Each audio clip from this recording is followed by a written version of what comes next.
जय माता दी सभी भक्तजनों को। माँ भगवती की कृपा सदा सदा हम सभी पर बनी रहे। आज हम श्री दुर्गा सप्तशती पाठ चौथा सुनेंगे। आज हम अपने इस अध्याय में इंद्र आदि देवताओं द्वारा देवी की स्तुति का सारांश सुनेंगे। तो शुरू करते हैं। बोलो जय माता दी। महर्षि मेधा बोले, देवी ने जब पराक्रमी दुरात्मा महिषासुर को मार गिराया और असुरों की सेना को मार दिया, तब इंद्र आदि समस्त देवता अपने सिर तथा शरीर को झुकाकर भगवती की स्तुति करने लगे।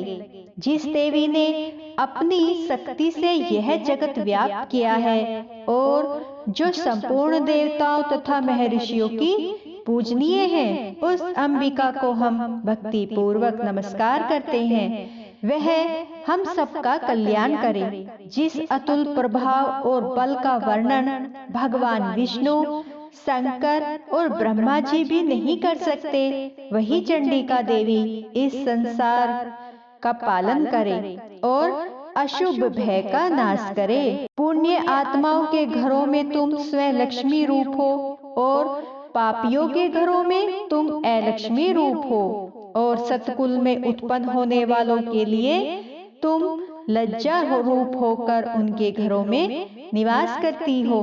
हम दुर्गा भगवती को नमस्कार करते हैं। हे देवी, इस विश्व का पालन करो। हे देवी, हम तुम्हारे अचिंतनीय रूप का किस प्रकार वर्णन करें। असुरों का नाश करने वाले भारी पराक्रम तथा समस्त देवताओं और दैत्यों के विषय में जो तुम्हारे पवित्र चरित्र हैं, उनका हम किस प्रकार वर्णन करें। हे देवी, त्रिगुणात्मिका होने पर भी तुम संपूर्ण जगत की उत्पत्ति का कारण हो। हे देवी, भगवान विष्णु, शंकर आदि किसी भी देवता ने तुम्हारा पार नहीं पाया। तुम सबकी आश्रय हो। यह संपूर्ण जगत तुम्हारा ही अंश है, क्योंकि तुम सबकी आदि भूत प्रकृति हो। हे देवी, तुम्हारे जिस नाम के उच्चारण से संपूर्ण युगों में सब देवता तृप्ति लाभ करते हैं, वह स्वाहा तुम ही हो। इसके अतिरिक्त तुम पितरों की तृप्ति का कारण हो, इसलिए सब आपको स्वधा कहते हैं। हे देवी, वह विद्या जो मोक्ष को देने वाली है, जो अचिंतनीय महाज्ञान शिव रूपा है, तत्वों का सार को वश में करने वाले, संपूर्ण दोषों को दूर करने वाले, मोक्ष की इच्छा वाले मुनिजन जिसका अभ्यास करते हैं, वह तुम ही हो। तुम वाणी रूप हो और दोष रहित ऋग तथा यजुर्वेदों की एवं उद्गित और सुंदर पदों के पाठ वाले सामवेद की आश्रय रूप हो। तुम भगवती हो। इस विश्व की उत्पत्ति एवं पालन के लिए तुम वार्ता के रूप में प्रकट हो और तुम संपूर्ण संसार की पीड़ा हरने वाली हो। हे देवी, जिससे सारे शास्त्रों को जाना जाता है, वह मेधा शक्ति तुम ही हो और दुर्गम भवसागर से पार करने वाली नौका भी तुम ही हो। लक्ष्मी रूप से विष्णु भगवान के हृदय में निवास करने वाली और भगवान महादेव द्वारा सम्मानित गौरी देवी तुम ही हो। मंद मुस्कान वाले निर्मल पूर्ण चंद्र बिंब के समान और उत्तम स्वर्ण की मनोहर कांति से कामनीय तुम्हारे मुख को देखकर भी महिषासुर क्रोध में भर गया। यह बड़े आश्चर्य की बात है। और हे देवी, तुम्हारा यही मुख जब क्रोध से भर गया तो उदय काल के चंद्रमा के भांति लाल हो गया और तनी ही बोहों के कारण विकराल रूप हो गया। उसे देखकर भी महिषासुर ने शीघ्र प्राण नहीं निकल गए। यह बड़े आश्चर्य की बात है। आपके कुपित मुख के दर्शन करके भला कौन जीवित रह सकता है। हे देवी, तुम हमारे कल्याण के लिए प्रसन्न हो। आपके प्रसन्न होने से इस जगत का अभ्युदय होता है और जब आप क्रुद्ध हो जाती हो तो कितने ही कुलों का सर्वनाश हो जाता है। यह हमने अभी अभी जाना है कि जब तुमने महिषासुर की बहुत बड़ी सेना को देखते ही देखते मार दिया है। हे देवी, सदा प्रताप देने वाली तुम जिस पर प्रसन्न हो जाती हो, वही देश में सम्मानित होते हैं उनके धन यश की वृद्धि होती है, उनका धर्म कभी शिथिल नहीं होता और उनके यहाँ अधिक पुत्र पुत्रियां और नौकर होते हैं। हे देवी, तुम्हारी कृपा से ही धर्मात्मा पुरुष प्रतिदिन श्रद्धा पूर्वक यज्ञ करता है और धर्मानुकूल आचरण करता है और उसके प्रभाव से स्वर्ग लोक में जाता है, क्योंकि तुम तीनों लोकों में मनवांछित फल देने वाली हो। हे माँ दुर्गे, तुम स्मरण करने पर संपूर्ण जीवों के भय नष्ट कर देती हो और स्थिर चित्त वालों के द्वारा चिंतन करने पर उन्हें और अत्यंत मंगल देती हो।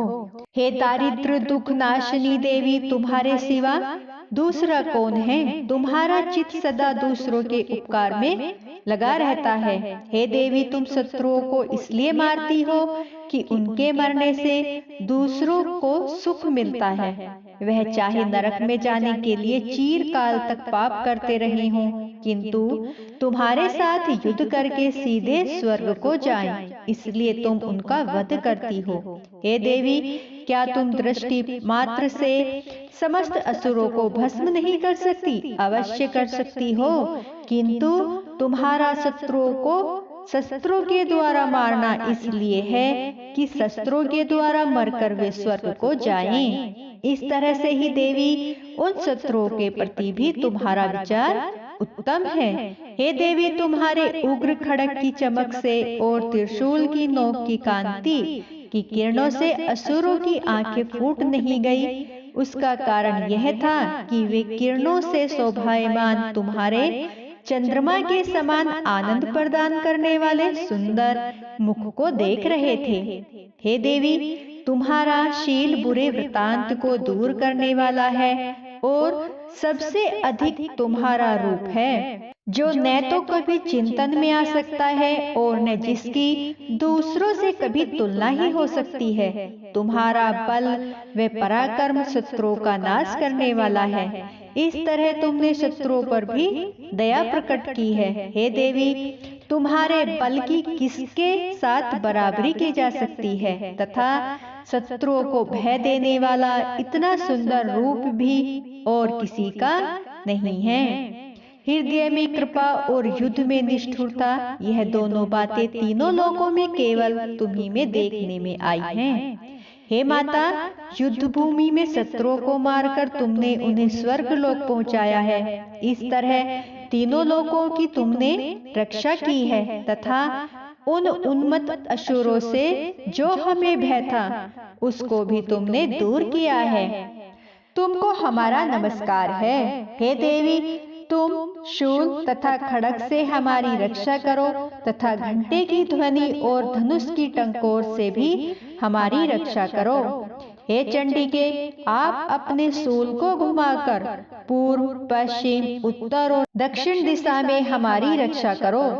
तीनों लोकों में जो तुम्हारे सौम्य रूप हैं तथा घोर रूप हैं, उनसे हमारी रक्षा करो तथा इस पृथ्वी की रक्षा करो। हे अंबिके, आपके कर पल्लवों में जो खड़ग, शूल और गदा आदि शस्त्र शोभा पा रहे हैं, उन्हीं से हमारी रक्षा करो।